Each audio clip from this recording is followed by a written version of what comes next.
તો પીસીબીમાં જે આ પી સેટ છે એને આપણે થોડો ફેરવવાનો છે અને પીસીબી પાસે કાન રાખવાનું. તો પહેલાં અડી જોવાનું ગરમ થાય છે ચાલુ કરીને, તો કે ગરમ નથી થતું. પણ આને પી સેટને ફેરવીને તેમ કાન રાખશો તો અંદરમાં તમને ચર એવો અવાજ સંભળાય છે. તો એનો મતલબ એવો છે કે આ ટ્રાન્ઝિસ્ટરનો પ્રોબ્લેમ છે. મીટર વિના પણ તમે ચેક કરી શકો. તો આપણે એને ચેન્જ કરી અને તમને બતાવું કે કઈ રીતના એને તમે રિપેર કરી શકો. તો પહેલાં તમારે આ બે છેડા ખોલી નાખવાના છે જે ટ્રાન્સફોર્મરના છે. બે છેડાને તમે ખોલી નાખશો એટલે તમને આઈડિયા આવી જશે.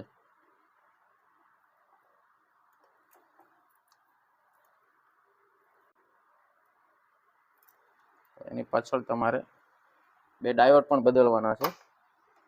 જે આ ડાયોડ જે છે એને પણ તમારે જોડે જોડે ચેન્જ કરવાના છે. ખાલી ટ્રાન્ઝિસ્ટર એકલું ચેન્જ નથી કરવાનું, સમજો.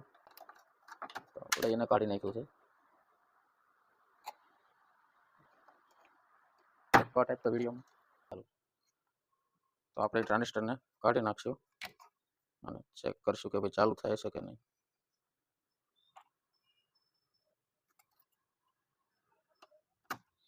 આ ટ્રાન્ઝિસ્ટર આપણે કાઢી નાખ્યું છે જે 716 છે અને 10 એમ્પિયર ડાયોડ આપણે જે બી આવે છે એ.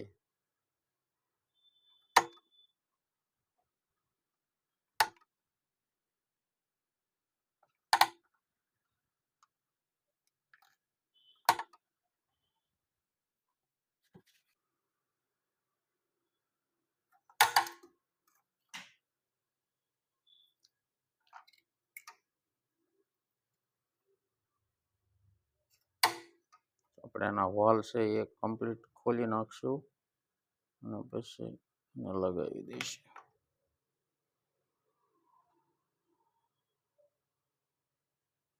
મશીન ઘણું જૂનું છે એટલે કદાચ વધારે પડતું વાયરિંગ શોર્ટના કારણે ટ્રાન્ઝિસ્ટર ખરાબ થાય.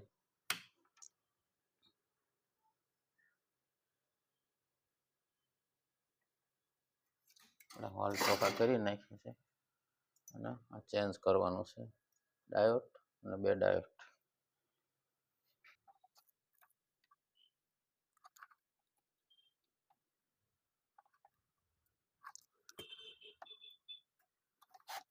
હરિયાણા કરતા બધી લેવા જાય તો એક જગ્યાએ ઊભો રહી જાય.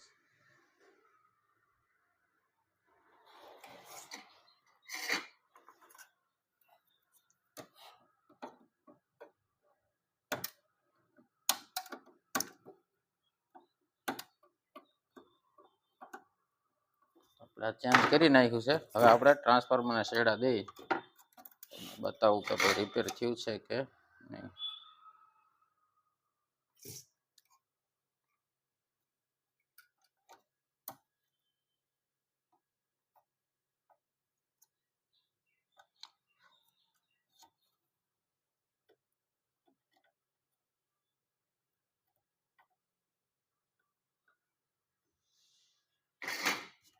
હવે આપણે ચાલુ કરશું. જો તમે જોઈ શકો છો કે આ જે મશીન છે એ કમ્પ્લીટ ચાલુ થઈ ગયું છે, જેના તમે પલ્સ જોઈ શકો છો.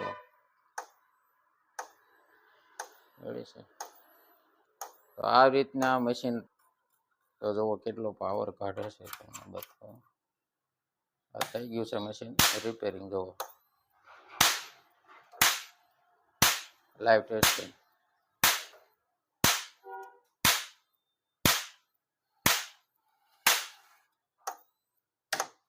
રેડી.